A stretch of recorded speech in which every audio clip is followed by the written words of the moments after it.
దీన్ని ఆర్డినెన్స్ తీసుకొస్తాం.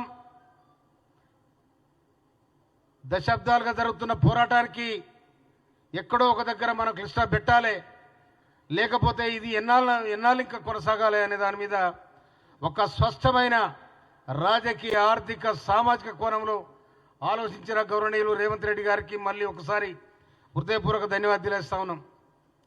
అదేవిధంగా ఇప్పుడు ఏ కులాన్ని ఏ గ్రూపులో చేర్చాలో ఆల్రెడీ డిసైడ్ అయిపోయింది కనుక రేపు గవర్నమెంట్ ఉత్తర్వులు జారీ చేసే సందర్భంలో అన్ని డిపార్ట్మెంట్లకు కూడా ఈ ఆదేశాలు జారీ చేయబడతాయి. కనుక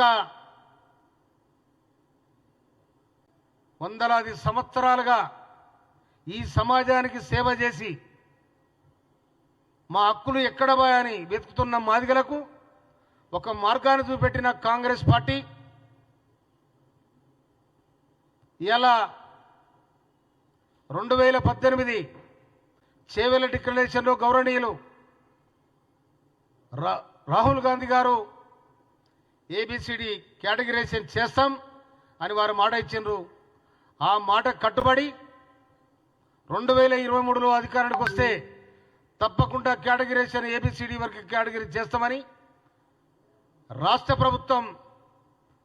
ప్రభుత్వానికి గౌరవనీయులు రాహుల్ గాంధీ గారు ఇచ్చిన ఆదేశాన్ని పాటించి రాష్ట్ర ప్రభుత్వం, రాష్ట్ర ముఖ్యమంత్రి వర్యులు ఉత్తమ్ కుమార్ రెడ్డి గారు, అదేవిధంగా గౌరవనీయులు ఉప ముఖ్యమంత్రి వర్యులు భట్టి విక్రమార్క గారు, మంత్రివర్గం అందరూ కూడా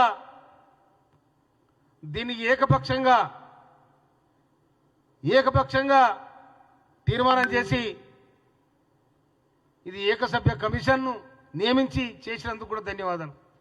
ఇంకోటి మొన్న అసెంబ్లీలో బిల్లు ప్రవేశపెట్టినాడు కూడా అన్ని పార్టీలు కూడా సపోర్ట్ చేయడం జరిగింది.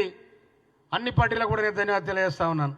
కానీ ఆనాడు తీర్మానం పెట్టే సందర్భంలో బీఆర్ఎస్ పార్టీ ఎవరితోనో ఒకరితో మాట్లాడిపించింది.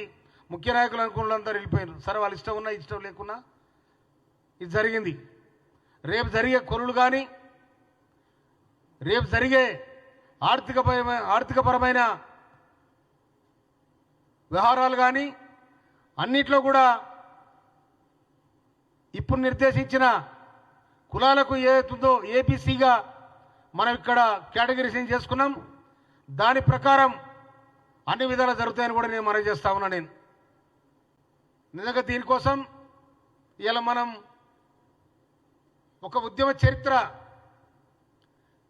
ఆనాడు డాక్టర్ బిఆర్ అంబేద్కర్ భారత రాజ్యాంగంలో ఆర్టికల్ 3ని పొందుపరిచింది కాబట్టి తెలంగాణ రాష్ట్ర ఉద్యమం, తెలంగాణ ప్రత్యేక రాష్ట్రం కావడానికి ఆర్టికల్ 3 పనిచేసింది. అదేవిధంగా ఈనాడు ఏబిసిడి వర్గీకరణ కావడానికి కూడా సుప్రీంకోర్టు ఇచ్చిన ఆదేశం బ్రహ్మాండంగా పనిచేసింది. భారతదేశంలో ఏ రాష్ట్రం కూడా ఇచ్చిన వెంటనే, సుప్రీంకోర్టు ఇచ్చిన వెంటనే ఆర్డర్ను పొనికిపుచ్చుకొని లక్షలాది మందిగా ఉన్న ఈ మాదిగ ఉపకులాలకు జరుగుతున్న అన్యాయాన్ని తప్పకుండా పరిష్కారం చేయాలని గౌరవనీయుల ముఖ్యమంత్రి గారు సంకల్పించడం జరిగింది. వారికి ధన్యవాదాలు. అదేవిధంగా మాదిగలకే కాదు, ఇలా అన్ని వర్గాలకు కూడా సమన్వయం చేయాలని రాష్ట్ర ప్రభుత్వం సంకల్పంతో ఉన్నది. అదే క్రమంలో ఇలా ఒక్క ఏబిసిడి వర్గీకరణ మాదిగలకి కాదు, ఈ సమాజం, తెలంగాణ సమాజానికి ఒక నిర్దిష్టమైన ప్రణాళిక తయారు చేసి మనం ఎన్నికల సందర్భంగా ఇచ్చిన హామీలు ఏతున్నాయో అన్ని కూడా అమలు చేయడానికి ఒక్కొక్కటిగా మేము పరిష్కారం చేయాలని చెప్పి రాష్ట్ర ప్రభుత్వం నిర్ణయించడం జరిగింది. దాంట్లో భాగంగా మహిళలకు ఉచిత బస్సు సౌకర్యం కల్పించాం. అదేవిధంగా బిలో ప్రైవేట్ లైన్ ఉన్న వాళ్ళు 200 యూనిట్ల వరకు కరెంటు ఉచితంగా సప్లై చేయాలనుకున్నాం. అదేవిధంగా గ్యాస్కు 500 రూపాయలు ఇవ్వాలనుకున్నాం. అదేవిధంగా 26 లక్షల మంది రైతులకు 21 కోట్ల రూపాయలు రుణమాఫీ చేసిన సందర్భం. ఇప్పటికీ 5 ఎకరాల వరకు రైతు భరోసా కూడా పంపిణీ చేయడం జరిగింది.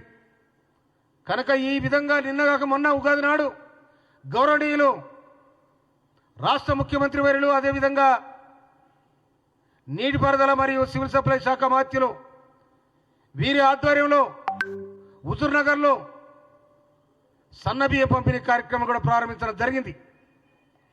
కనుక ఇవాళ పల్లెల్లో పోతే మహిళలు కానీ